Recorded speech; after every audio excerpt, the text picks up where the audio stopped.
രാശിചക്രത്തിലെ ഒന്നാമത്തെ രാശിയായ മേടൻ രാശിയിലേക്ക് നമുക്ക് പോകാം. അശ്വതി, ഭരണി, കാർത്തിക, കാലി വരുന്ന മേടൻ രാശിക്കാർക്ക് ഇത്രയും നാളും വ്യാഴം മറഞ്ഞിരിക്കുന്ന ഒരു അവസ്ഥയിലായിരുന്നു. അപ്പം 3-ൽ നിൽക്കുന്ന വ്യാഴമാണ് 4-ലേക്ക് വരുന്നത്. 4-ലേക്ക് വരുന്നതെന്ന് വെച്ചാൽ അതിൻ്റെ ഉച്ചരാശിയിലേക്കാണ് പ്രവേശിക്കുന്നത്. ഉച്ചരാശിയിലേക്ക് വരുമ്പോൾ 4-ാം ഭാവം എന്ന് പറഞ്ഞാൽ മേടൻ രാശിക്കാരെ സംബന്ധിച്ചിടത്തോളം കുടുംബാഭിവൃദ്ധിക്ക് നല്ലൊരു പറ്റിയ കാലഘട്ടമായിരിക്കും 1 വർഷം എന്ന് പറയുന്നത്. കർക്കിടകത്തിൽ നിന്നുകൊണ്ട് വ്യാഴം മേടത്തിൻ്റെ 8, 10, 12 ഭാവങ്ങളിലേക്ക് കൂടി നോക്കുന്നുണ്ട്. 8-ലേക്കുള്ള ദൃഷ്ടി നമുക്കത്ര നല്ല ഗുണം ചെയ്യുന്നതായിരിക്കില്ല. പക്ഷെ 10-ലേക്കുള്ള ദൃഷ്ടി എന്ന് പറയുമ്പോൾ മകരത്തിലേക്കാണ്, വ്യാഴം തന്നെ നീചരാശിയിലേക്കാണ് നോക്കുന്നത്. എന്നാലും 10-ലേക്ക് ആയത് കാരണം ഔദ്യോഗികപരമായിട്ടുള്ള കാര്യങ്ങൾക്കൊക്കെ ഒരു പുരോഗതി നമുക്ക് പ്രതീക്ഷിക്കാവുന്നതാണ്. അതുകൂടാണ്ട് 12-ലേക്കുള്ള നോട്ടം, 12 എന്ന് വെച്ചാൽ മീനൻ രാശിയിലേക്ക് നോക്കുന്നുണ്ട്.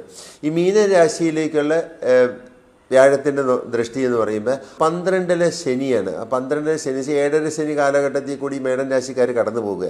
അപ്പോൾ ഈ ശനിയെ വ്യാഴം ദൃഷ്ടി ചെയ്യുന്നത് ഒരു സൗമ്യനായിട്ടുള്ള ഗ്രഹമായിട്ടുള്ള വ്യാഴത്തിൻ്റെ ദൃഷ്ടി എല്ലാ ദോഷങ്ങളും അകറ്റുമെന്നാണ് പറയുന്നത്. 7-ര ശനിയുടെ ദോഷഫലങ്ങൾ വളരെ കുറയുന്നൊരു കാലഘട്ടമായിരിക്കും ഇനിയും 1 വർഷം ഇവർക്ക് ഉള്ളത്.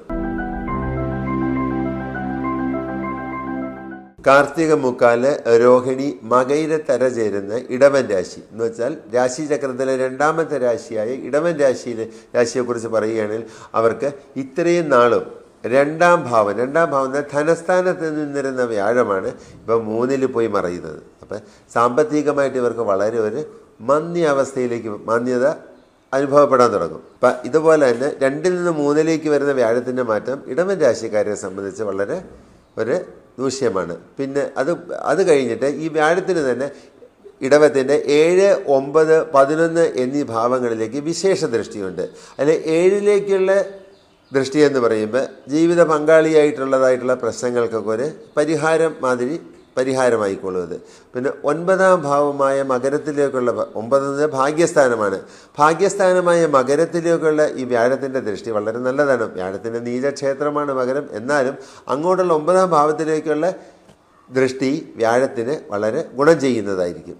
പിന്നീട് 11-ാം ഭാവമായ മീനത്തിലേക്ക് നോക്കുന്നുണ്ട്. 11 എന്ന് വെച്ചാൽ നമ്മളുടെ ആയസ്ഥാനമാണ്, വരവിൻ്റെ സ്ഥാനമാണ്. അങ്ങോട്ടുള്ള വ്യാഴത്തിൻ്റെ ദൃഷ്ടിയും വളരെ ഗുണകരമായിരിക്കും.